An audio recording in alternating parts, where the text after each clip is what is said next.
All right, everyone. Here it is, day 92 of the 95 Days of Award Season Posts. As always, I am your host, Cinephile Mike, your friendly neighborhood cinephile, and it is time to wrap up the shorts, which I know may not have been done quite so short.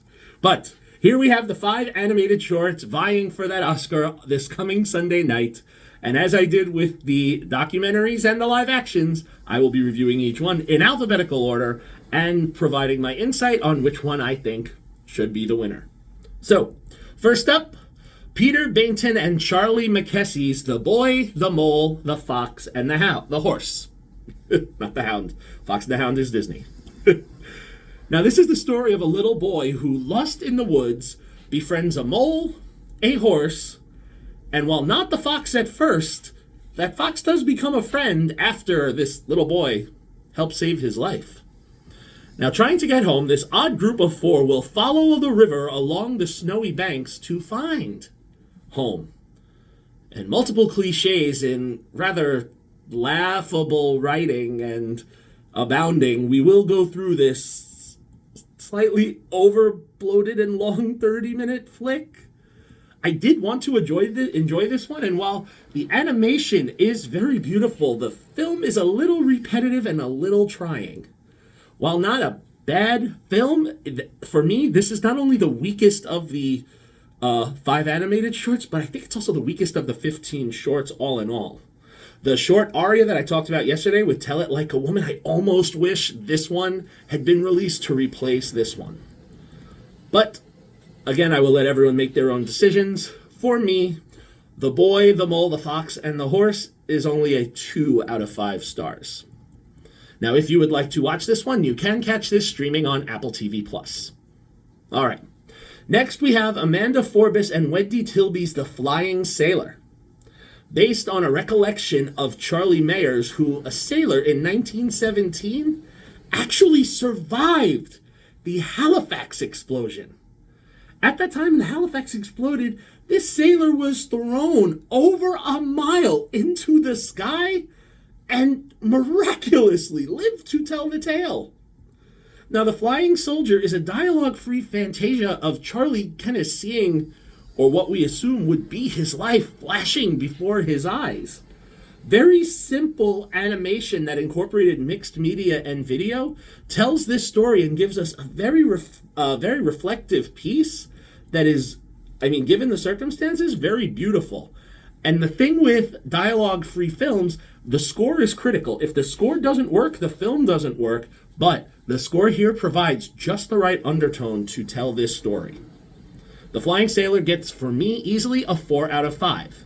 Now, you can watch this one on YouTube or the New Yorker magazine's website. You can find the link to this one on the Where Can I Watch It spreadsheet.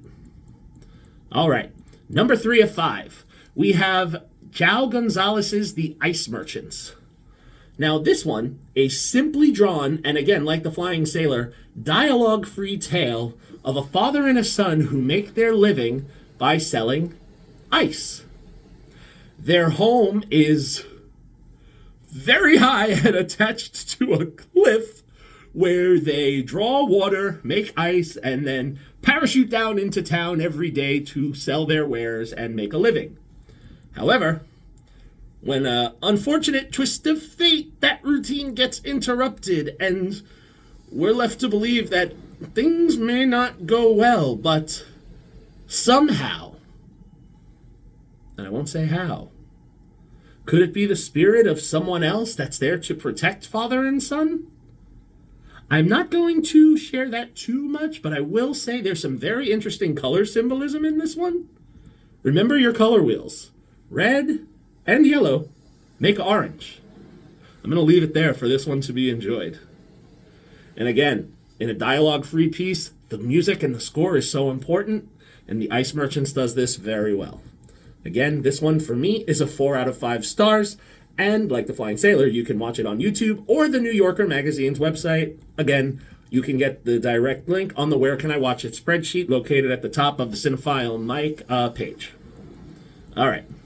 Number 4, we have Sara Gunnarsdóttir's, hoping I pronounced that right, My Year of Dicks.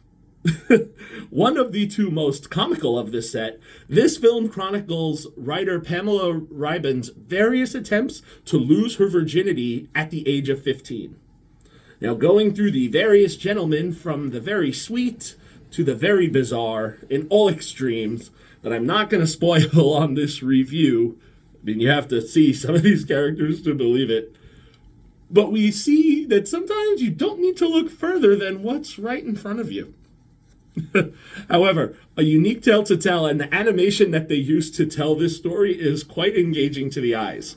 And also, this one really speaks because following all those embarrassing experiences that many of us, be you man or woman, have probably had, trying to navigate your sexual escapades in your early teenage years, I think we can all relate. Again, in addition to the animation, the clever dialogue, very biting at times, will definitely entertain, and I give this one a 4 out of 5 stars. Now, recently, and it wasn't up until very recently, you can now stream My Year of Dicks on Hulu. All right, one more to go.